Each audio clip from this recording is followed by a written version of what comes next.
Praise the Lord. കർത്താവിൻ്റെ നാമത്തിൽ എല്ലാവർക്കും വന്ദനം ചൊല്ലുന്നു. ഒരു ചെറിയ കാര്യം നിങ്ങളുമായിട്ട് പങ്കുവയ്ക്കുവാനാണ് ഈ വീഡിയോ ചെയ്യുന്നത്. സഹോദരങ്ങളെ, ഞാൻ ഈ കഴിഞ്ഞ ദിവസം ഒരു വ്യക്തിയുമായി പരിചയപ്പെട്ടു, സംസാരിച്ചു. അദ്ദേഹം ഒരു പെന്തക്കോസ്ത് വിശ്വാസിയാണ്. ഒരു ചർച്ചിൽ കൂടുന്നുണ്ട്, സ്നാനപ്പെട്ടു, ആരാധനയ്ക്കൊക്കെ പോകുന്നുണ്ട്, വിശ്വാസിയാണ്. ഇതിൻ്റെ ഒരു പ്രത്യേകത എന്ന് വെച്ചാൽ ആൾ വിശ്വാസിയാണ്, പക്ഷേ വിശ്വാസമില്ല, കർത്താവിന് വിശ്വാസമില്ല, സ്വയത്തിൽ പോലും ഒരു വിശ്വാസമില്ല, ധൈര്യമില്ല, സംശയമാണ്. ഞാൻ നിങ്ങളോട് പറയുന്നു, നമ്മളൊരിക്കലും വിശ്വാസമില്ലാത്ത വിശ്വാസിയാകരുത്. ഒരു കല്ലറയ്ക്ക് വേണ്ടിയോ അല്ലെങ്കിൽ ഏതെങ്കിലും ഒരു പ്രസ്ഥാനത്തിൻ്റെ ഒരു ചുമതല വഹിക്കുവാനോ അതിൻ്റെ നേതൃനിരയിൽ ഇരിക്കുവാനോ വേണ്ടിയൊന്നും നമ്മൾ ഈ കർത്താവിൻ്റെ മുമ്പിൽ വരരുത്. അതൊരു ബോധ്യമായി തീരട്ടെ. ആ മനുഷ്യൻ ശരിക്കും പറഞ്ഞാൽ വചനത്തിലൂടെ സംസാരിക്കുന്ന ഒരു ദൈവമുണ്ടെന്ന് വ്യക്തിപരമായി പോലും അറിയാതെ വണ്ണം തൻ്റെ വിഷയങ്ങൾക്ക് പരിഹാരം വരുത്തുവാൻ ശക്തിയുള്ളൊരു കർത്താവുണ്ടെന്ന് അത് ആത്മീകമായും അത് മാനസികമായും ഒന്നും തിരിച്ചറിയാൻ കഴിയാതെ വണ്ണം ആളെ ഏതോ ലോകത്ത് ഒരു മന്ദതയുടെ അവസ്ഥയിലാണ്. പ്രാർത്ഥനയുണ്ടോ? ഉണ്ട്. കൂട്ടായ്മ ഉണ്ടോ? ഉണ്ട്. പള്ളിയിൽ പോകുന്നുണ്ടോ? ഉണ്ട്. എല്ലാം ഉണ്ട്. പക്ഷേ ആ ദൈവത്തിലൂടെ വരുന്ന ദൈവികമായ ആത്മീക അനുഭവങ്ങൾ ആ മനുഷ്യനില്ല. അസാധ്യങ്ങളെ സാധ്യമാക്കുന്ന കർത്താവ് ജീവിക്കുന്നുവെന്ന് വാ തുറന്ന് പറയുവാൻ പോലും കഴിയാതെ ചുറ്റുമുള്ള സമൂഹത്തിൻ്റെ മുമ്പിൽ ഒരു വിശ്വാസി എന്ന പേരിൽ ജീവിക്കുന്ന ആ മനുഷ്യനെ കണ്ടിട്ട് എനിക്ക് സത്യത്തിൽ വിഷമം തോന്നി. സഹോദരങ്ങളെ, ഒരു കാര്യം കൂടി, നിങ്ങൾ ഏതെങ്കിലും പള്ളിയിൽ മെമ്പർഷിപ്പ് ഉണ്ടെന്ന് കരുതി അല്ലെങ്കിൽ നിങ്ങൾക്ക് വചനം കാണാപ്പാടം അറിയാമെന്ന് പറഞ്ഞ് നിങ്ങളൊരു ആത്മീകനാണെന്നോ അങ്ങനെയൊന്നും നമുക്ക് പറയാൻ പറ്റത്തില്ല. ഒരു ആത്മീകൻ അത് സ്വർഗീയമായ അനുഭവങ്ങളിൽ ജീവിക്കുന്നവനായിരിക്കും. ഒരു ആത്മീകൻ എന്ന് പറയുന്നത് വചനം കാണാപ്പാടം പഠിച്ച് ബൈഹാർട്ട് ചെയ്ത് അത് പ്രസ്താവിക്കുന്നവനാകത്തില്ല. ഏത് സാഹചര്യത്തിലും പ്രതികൂലത്തിൻ്റെ നടുവിലും വിശ്വാസം പുറപ്പെടുവിക്കുന്ന ഒരു വ്യക്തിയായിരിക്കും ആത്മീകൻ. ഓരോ സാഹചര്യങ്ങളും അവൻ നേരിടുന്ന സാഹചര്യങ്ങളെ ആത്മീകമായിട്ട് വിവേചിച്ച് സകലതിനെയും ആത്മീകമായി തന്നെ പരിശോധിച്ച്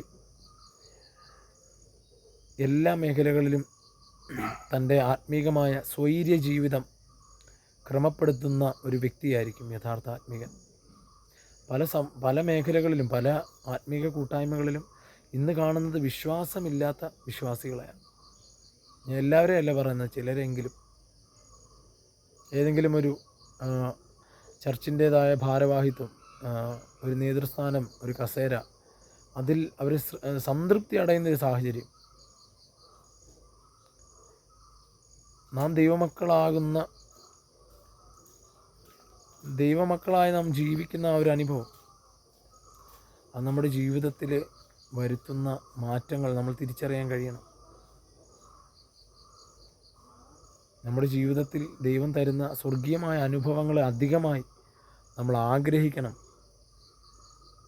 ദൈവം അതാണ് നമ്മളെക്കുറിച്ച് ആഗ്രഹിക്കുന്നത്. അവൻ്റെ വിളിയാലുള്ള ആശ നാം തിരിച്ചറിയണം. നമ്മുടെ ഈ ജീവിതത്തിൽ, ഈ ആത്മീയ ജീവിതത്തിൽ, നൈമിഷികമായ ഈ ജീവിതത്തിൽ ലക്ഷ്യബോധം നഷ്ടപ്പെടുത്തുന്ന പൈശാചിക തന്ത്രങ്ങളെ നാം തിരിച്ചറിയണം.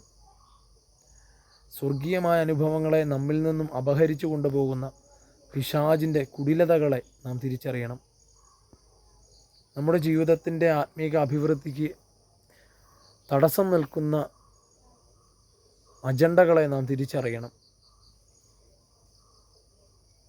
അതിലുമുപരിയായി എല്ലായിടത്തും നമ്മുടെ ജീവിതത്തിൽ ദൈവബന്ധത്തിൽ വളർന്നു വരുന്നൊരു സാഹചര്യം ഉണ്ടാകണം.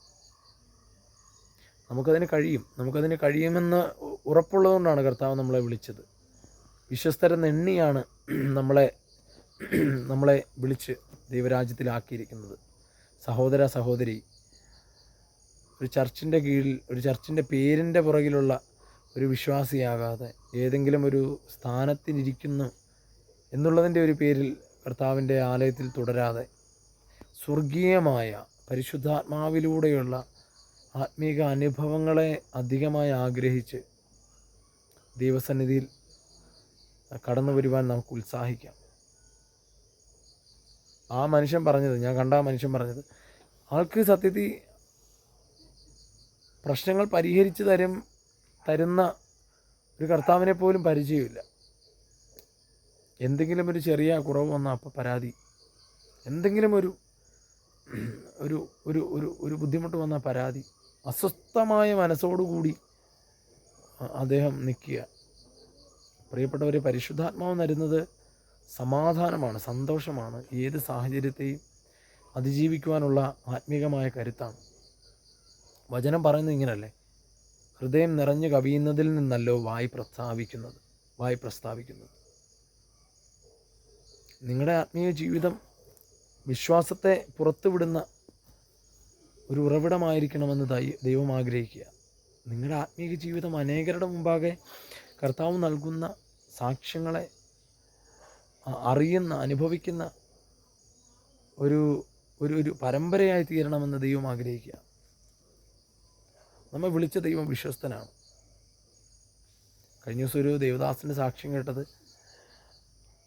തൻ്റെ സുവിശേഷ വേലയുമായി ബന്ധപ്പെട്ടുള്ള ആ സ്ഥലത്ത് സുവിശേഷ വിരോധികൾ തനിക്ക് നേരെ തോക്ക് ചൂണ്ടി നിറയൊഴിക്കുമ്പോൾ ആ തോക്കിൻ്റെ ലക്ഷ്യത്തെ, ആ തോക്കിൽ നിന്നും ഉള്ള വെടിയുണ്ടയെ പോലും സ്റ്റക്കാക്കി നിർത്തിയ ഒരു സാക്ഷ്യം.